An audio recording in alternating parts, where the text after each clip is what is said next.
ओम जगज्जननी शंकरी परमाद्या भूता तुम्हें मात भवानी परमाद्या रूपा ज्ञानधात्री जननी परम पवित्रा मंगलम नाम मंगला शरणाम पपत्ते।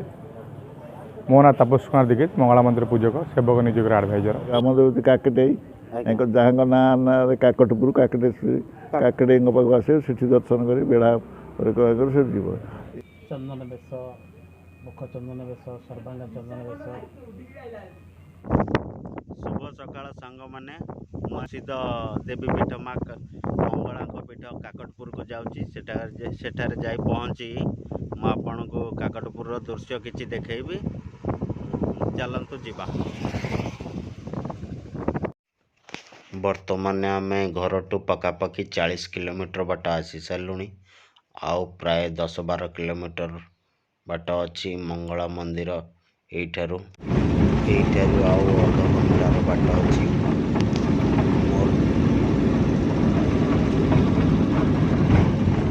सका कौन खाई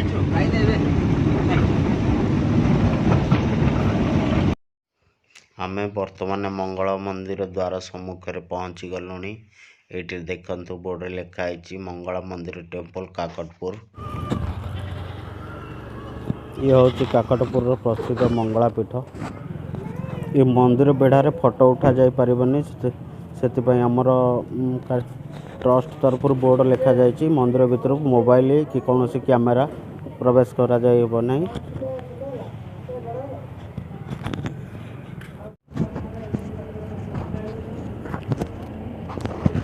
मंगला मंदिर भीतर को तो मोबाइल प्रवेश निषेध से मु आपन को अल्प किछि बाटे जाई जस्ट सिंहद्वार किछि भीतर को जाइए मु आपन को देखै देबी।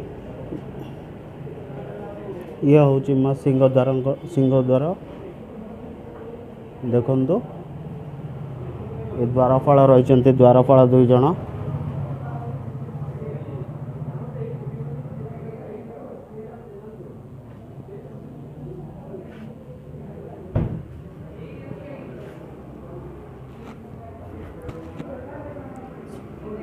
ये देखु दीप दिया ये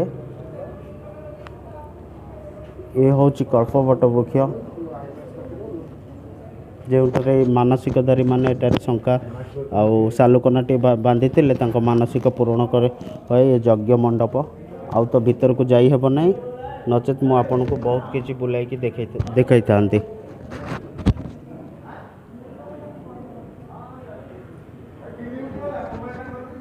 ओम जगज्जननी शंकरी परमाद्या भूता तुम्हें मात भवानी परमाद्या रूपा ज्ञानधात्री जननी परम पवित्रा मंगलम नाम मंगला शरणाम पपत्ते। मो ना तपस कुमार दीक्षित मंगला मंदिर पूजक सेवक निजोग एडभाइजर। पुरी जिलार एक अन्यतम प्रमुख शक्तिपीठ काकटपुर माँ मंगला मंदिर जहाँ विश्वर कर्ता दैव विधाता प्रभु जगन्नाथ सहित जड़ित। यू आज्ञामाल गले प्रभु जगन्नाथ विग्रह प्रतिष्ठा होता है। चतुर्धामूर्ति जगन्नाथ बलभद्र सुभद्रा और सुदर्शन नूतन विग्रह प्रतिष्ठा होता है नवकलवर होता है। ये हूँ आदिशक्ति माँ मंगला सिद्धिपीठ जहाँ को रावण पूजा करुला लंकागढ़ में। लंकागढ़ ध्वंस होगा फल माँ को ओडिशार साधव पुओ मैंने जो बेपार वाणिज्य करुले जाभा सुमात्रा सिंहल बालीद्वीप बन्य को बेपार वाणिज्य करुले से माँ को मंगर रखी कलिंग आणिक आसी ओडिशा।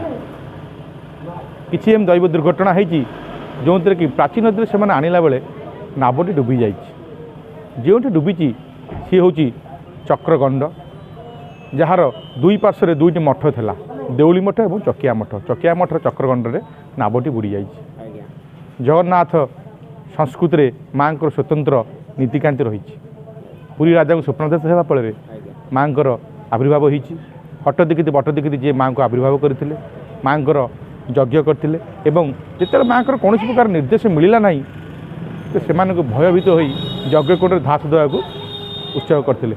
माँ को स्वप्नवाणी होता कि सका उठ गोटे काकटे उड़ी उड़ी आसो पश्चिम दिगरू जो प्राचीन नदी लीन हम से मत उद्धार कर। तो सका पश्चिम पटे गोटे काकटे उड़ी आसला जो काकनार अंचल नाम है काकटपुर। यार अधिष्ठात्री होती काकेटी माँ। आमर समस्त शुभ काम माँ काकेटी पाखे पूजा करा जाए। माँ हूँ सिंहलर बासिनी रावण पूजा करुला तापर कौन है ना माँ को आविर्भाव कर सारापर माँ को जो रखागला हूँ जन्मवेदी कहुए देउली मठ जो पुरीर दैतापति मैंने आसी अधिया पड़ी था माँ को स्वप्नावती मंत्र और नृसिंह मंत्र जपन द्वारा प्रभु जगन्नाथ विग्रह प्रतिष्ठा होता है। ये हूँ माँ मंगला माँ वर्ष तमाम पंचोपचार पूजा होता है। मूलाष्टमी महाष्टमी पर्यंत माँ पाखे षोड़शोपचार पूजा करा जाता है। तन्मध्य माँ विभिन्न प्रकार बेश अच्छी जमी नालिकली बेश कलाकली बेश कार्तिक पर तीर कमाण माँ महिषा मर्दिनी बेश और महासप्तमी माँ सिंहवाहिनी बेश अनुष्ठित होता है।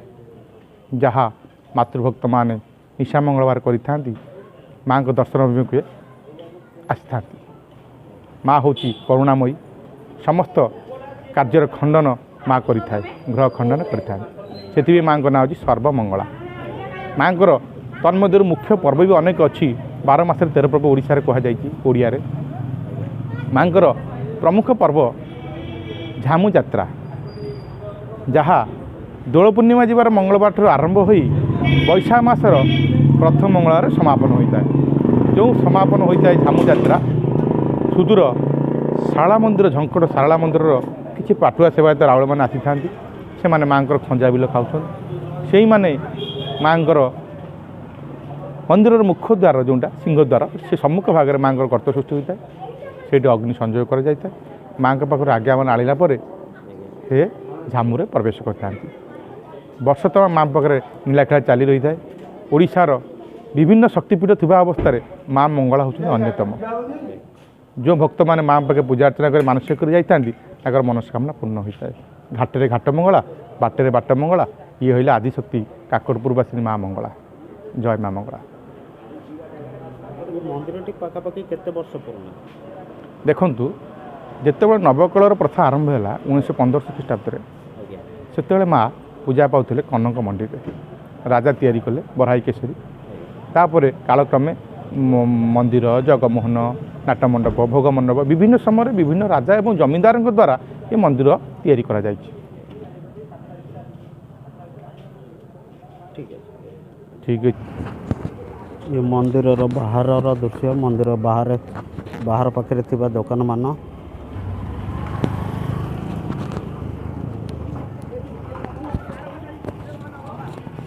आज्ञा माँ जो पर्वटा जो लोक मैंने बहुत समागम हुए केत सेटा है कौ मस चैत मास चैत्र मास माँ से पर्वर नाटा जात्रा आज्ञा दोल पूजा जीवार 8 दिन पर जो मंगलवार पड़ो से प्रथम पाड़ी मंगलवार से दिन नीतिकांति हूँ नेत्र उत्सव है आम नेत्र बंधा नेत्र उत्सव आ चारिपट जाक सब बेहरा आम अंचल जिते बेहरा से परिक्रमा करती परिक्रमा कर से नेत्र बंधा ना प्रथम पाड़ी तापर नौड़ी खेल हुए बेहरा जो नौड़ी नौड़ी खेल तुम किटी भी से नौड़ी खेल हुए नौड़ी खेल सारापर से प्रथम पाड़ी तापर हम द्वितीय पाड़ी नौड़ी खेल पर आमर घंटपाटुआ नाच हुए से घंटपाटुआ मैंने सारा बसते राउल घंटपाटुआ नाच हुए से नाच हम घंटपाटुआ नाच सरला बाद से दिन जातर नीति सैला ठाकुर राति गाधुआ पाधुआ भल नीति जेनेल नीति हवा कथा है। द्वितीय पाड़ी से घंटपाटुआ नाच हुए।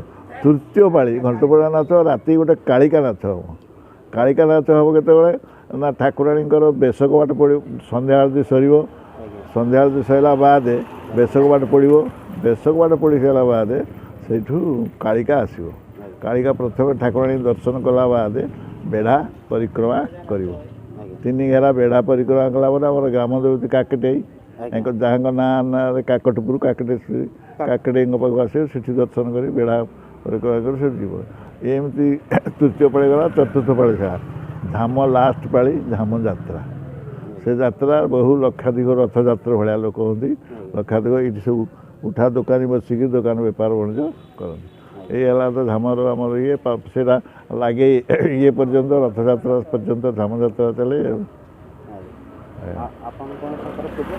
हाँ मुझे पूजक आज्ञा मो ना महेश्वर दीक्षित ମୋ ଘର ଦେଉଳ ପଛପଟେ ପଶ୍ଚିମ ଦ୍ୱାରରେ ଆଜ୍ଞା ମୋ ନାଁ ମହେଶ୍ୱର ଦୀକ୍ଷିତ। ଆପଣ କେତେ ବର୍ଷ ହେଲାଣି ମାଙ୍କ ପୂଜା ସହିତ? ମୁଁ ଚାକିରି କରିଥିଲି, ଚାକିରି ବାଦ ରିଟାୟାର୍ଡ଼ କରି ଏଠି ଠାକୁରଙ୍କ ପାଖରେ ପୂଜା ଅର୍ଚ୍ଚନା କରୁଛି। ପାଖାପାଖି 20-25 ବର୍ଷ। ହଁ ହଁ ମୁଁ 8ରୁ ହେଲାଣି, 8ରୁ ହେଲାଣି କେତେ 22 ଆଉ। ଠାକୁରଙ୍କ ଭିତରେ ଗୋଟେ ଫଟୋ ଠାକୁରାଣୀଙ୍କ ଅଛି, ଗୋଟେ ବିଶ୍ରାମ ଶିଳା। ये सब माँ को मूर्ति ଆପଣ ବିକୁଛନ୍ତି? ତଥାପି ଆପଣଙ୍କର ଏଇ ଦୋକାନଟି କେତେ ବର୍ଷ ଖଣ୍ଡେ ହେବ? ମିନିମମ୍ 90 ହେଲେ 30 ବର୍ଷ ପାଖାପାଖି ହେବ।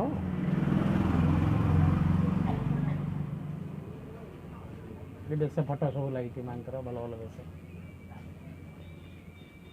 ଚନ୍ଦନ ବେଶ, ମୁଖ ଚନ୍ଦନ ବେଶ, ସର୍ବାଙ୍ଗ ଚନ୍ଦନ ବେଶ।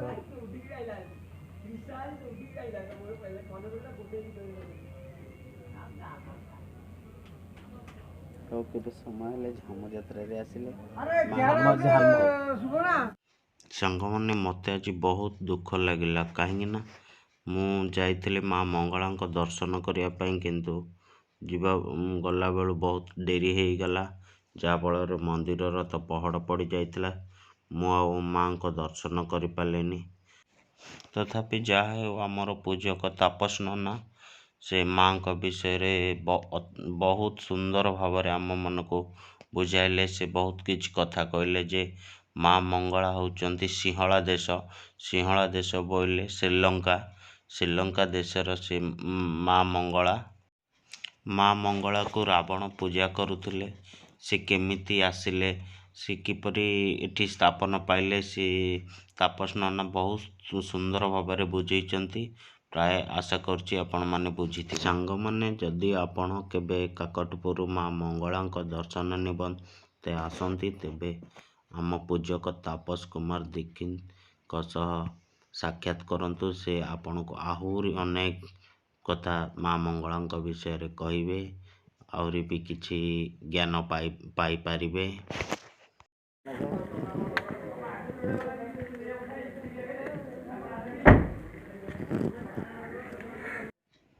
ଯଦି ଆଉ କିଛି ଦେବୀପୀଠ ବିଷୟରେ ଜାଣିବାକୁ ଚାହୁଁଛନ୍ତି, ମୋତେ କମେଣ୍ଟ କରି ଲେଖନ୍ତୁ। ନିଶ୍ଚିନ୍ତ ମୁଁ ଭିଡ଼ିଓ କରି ସେ ଦେବୀପୀଠ ଉପରେ ଆପଣମାନଙ୍କୁ ଜଣାଇବି। ରହୁଛି, ଭିଡ଼ିଓଟି ଭଲ ଲାଗିଲେ ସବସ୍କ୍ରାଇବ୍ କରନ୍ତୁ।